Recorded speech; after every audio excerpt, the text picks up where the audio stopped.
UP के CM Yogi Adityanath ने गोरखपुर के पंजाबी कॉलोनी में किया डोर टू डोर कैंपेन। समर्थकों ने जय श्री राम के लगाए नारे। योगी ने लोगों को बांटे बीजेपी के पैम्पलेट। किसी ने योगी के आगे फूल बिछाए, किसी ने छतों से की फूलों की बारिश। योगी ने बच्चों के सिर पर हाथ रखकर आशीर्वाद दिया। लोगों ने भगवा अंग वस्त्र ओढ़ाकर स्वागत किया। डोर टू डोर कैंपेन के दौरान एक सिख परिवार के घर के अंदर भी जाकर बैठे योगी परिवार के लोगों को दिया बीजेपी का पैम्पलेट। गुरुद्वारे में योगी ने जाकर टेका मत्था। गुरुद्वारे की परिक्रमा की। योगी की भेंट की गई तलवार। जनसंपर्क के बाद योगी ने अखिलेश पर बोला हमला। का पिछली सरकार में अराजकता थी, कारोबारी पलायन करने को मजबूर हुए। सीएम योगी का अखिलेश यादव और मायावती पर निशाना। बोले पिछली सरकारों ने अपने लिए सोचा, व्यापक समाज के बारे में नहीं सोचा।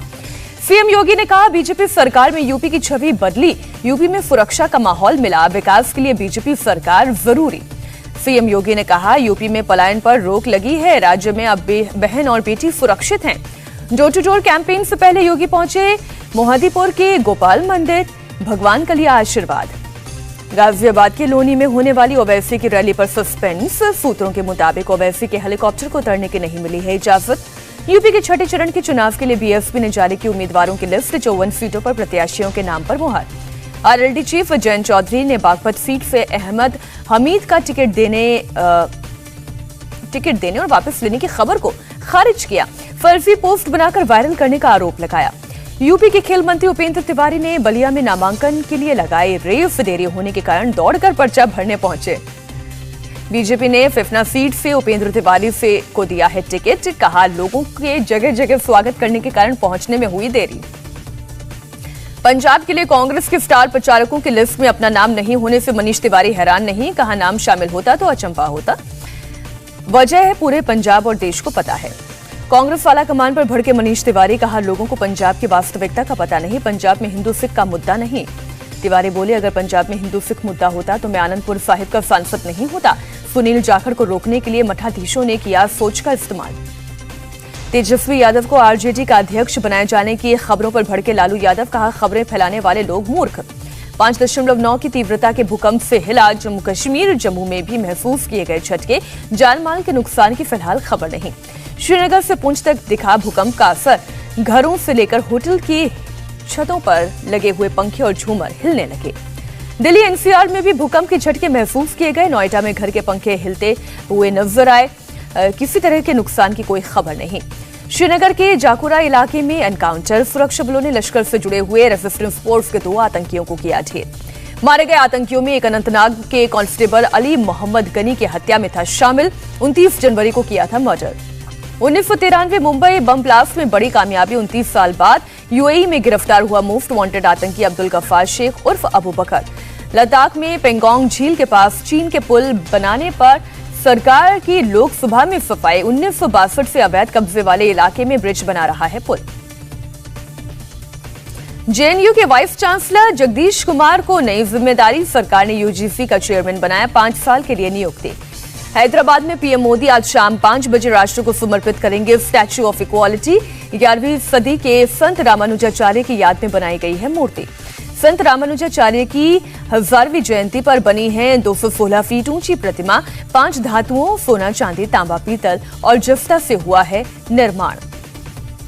मथुरा में वसंत पंचमी की धूम। वृंदावन के बांके बिहारी मंदिर में बरसा अबीर गुलाल। ब्रज में आज से होली की शुरुआत। वसंत पंचमी पर प्रयागराज में संगम पर डुबकी लगाने पहुंचे हजारों लोग। कड़ाके की सर्दी का उत्साह पर कोई असर नहीं। प्रधानमंत्री और राष्ट्रपति ने वसंत पंचमी पर देशवासियों को दी बधाई। पीएम ने कहा मां शारदा की कृपा आप पर बनी रहे। वसंत जीवन में लाए हर्षोल्लास। भारी बर्फबारी के कारण आज शिमला के स्कूल, कॉलेज और सरकारी दफ्तरें बंद।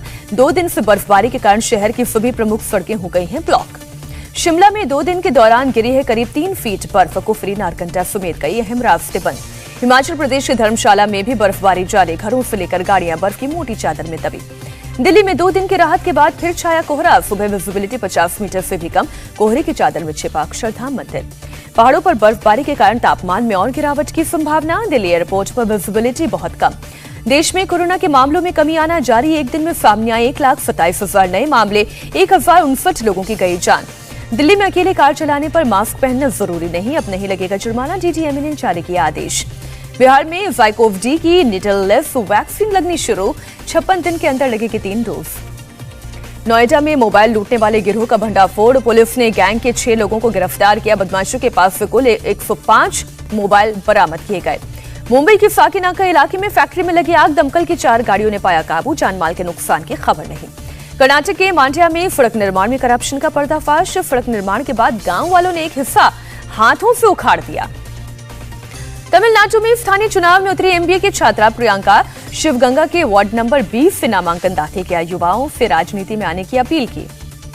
जेफरी लैंगर का ऑस्ट्रेलियाई क्रिकेट टीम में क्रिकेट कोच के पद से इस्तीफा, एंड्रयू मैकडॉनल्ड बने अंतरिम कोच।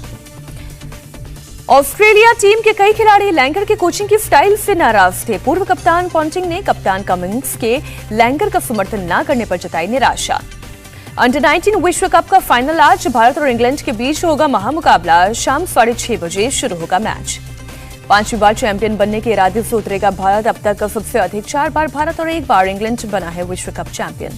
अडानी और अंबानी ने मार्क जुकरबर्ग को पीछे छोड़ा। एलन मस्क अभी भी दुनिया के सबसे अमीर शख्स, फोर्ब्स ने जारी किया रियल टाइम बिलियनियर इंडेक्स। केंद्रीय कर्मचारियों को बड़ी खुशखबरी, सरकार ने डीए में 14% का किया इजाफा। एरियर पर अभी सरकार ने नहीं लिया कोई फैसला। इंडिया टीवी हर वक्त हर जगह डाउनलोड करने के लिए सर्च करें India TV news Google play store या ऐप स्टोर पर।